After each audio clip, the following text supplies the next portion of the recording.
السلام علیکم دوستو، ہم آپ کو آج ایک کہانی سناتے ہیں جس کا نام ہے زندگی کا انمول سبق۔ ایک آدمی کے 4 بیٹے تھے۔ وہ چاہتا تھا کہ اس کے بیٹے یہ سبق سیکھ لیں کہ کسی کو پرکھنے کے لیے جلد بازی کا مظاہرہ نہ کریں۔ لہذا اس آدمی کو سمجھانے کے لیے اس آدمی نے اپنے بیٹوں کو ایک سفر پر روانہ کرنے کا فیصلہ کیا اور وہ دور دراز علاقوں میں ناشپاتی کا ایک درخت دیکھنے کے لیے بھیجا۔ طے ہوا کہ ایک وقت میں ایک بیٹا ہی جائے گا، ایک بیٹے کو ہی سفر کرے گا۔ ایک بیٹے کو سفر میں بھیجا کہ جاؤ اس درخت سب بیٹوں کو سفر میں بھیجا کہ جاؤ اس درخت کو دیکھ کر آ جاؤ۔ باری باری سب کا سفر شروع ہوا۔ پہلا بیٹا سردی کے موسم میں گیا، دوسرا بیٹا بہار میں، تیسرا گرمی کے موسم میں اور سب سے آخر والا چھوٹا بیٹا خزاں کے موسم میں گیا۔ سب بیٹے اپنا اپنا سفر ختم کر کے واپس لوٹ آئے تو اس آدمی نے اپنے 4 بیٹوں کو ایک ساتھ طلب کیا اور سب سے ان کے سفر کی الگ الگ تفصیل کے بارے میں پوچھا۔ پہلا بیٹا جو جاڑے کے موسم میں اس درخت کو دیکھنے گیا تھا، اس نے کہا ابا جان وہ درخت بدصورت، جھکا ہوا اور ٹیڑھا سا تھا۔ دوسرے بیٹے نے کہا اے والد محترم وہ درخت تو ہرا بھرا تھا، ہرے بھرے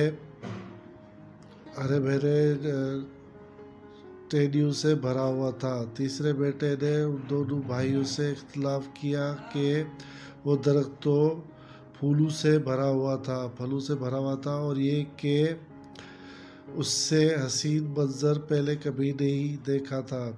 سب سے چھوٹے بیٹے نے اپنے سب بھائیوں سے اتفاق ظاہر کیا کہ وہ ناشپاتی کا درخت تو پھل سے لدا ہوا تھا اور ان پھل کے بوجھ کی وجہ سے وہ درخت زمین پر لٹکا ہوا تھا۔ اس سب کے بعد اس آدمی نے مسکرا کر اپنے 4 بیٹوں کی طرف دیکھا اور کہا کہ تم 4 میں سے کوئی بھی غلط نہیں کہہ رہا، سب اپنی جگہ درست ہے۔ بیٹے باپ کا جواب سن کر بہت حیران ہوئے کہ ایسا کس طرح ممکن ہے۔ باپ نے اپنی بات جاری رکھتے ہوئے کہا کہ میرے بیٹو تم کسی بھی درخت یا آدمی کو صرف ایک موسم یا ایک حالت میں دیکھ کر کوئی حتمی فیصلہ نہیں کر سکتے۔ کسی فرد کو جاننے کے لیے تھوڑا سا وقت ضروری ہوتا ہے۔ انسان کبھی کسی کیفیت میں ہوتا ہے تو کبھی کسی کیفیت میں۔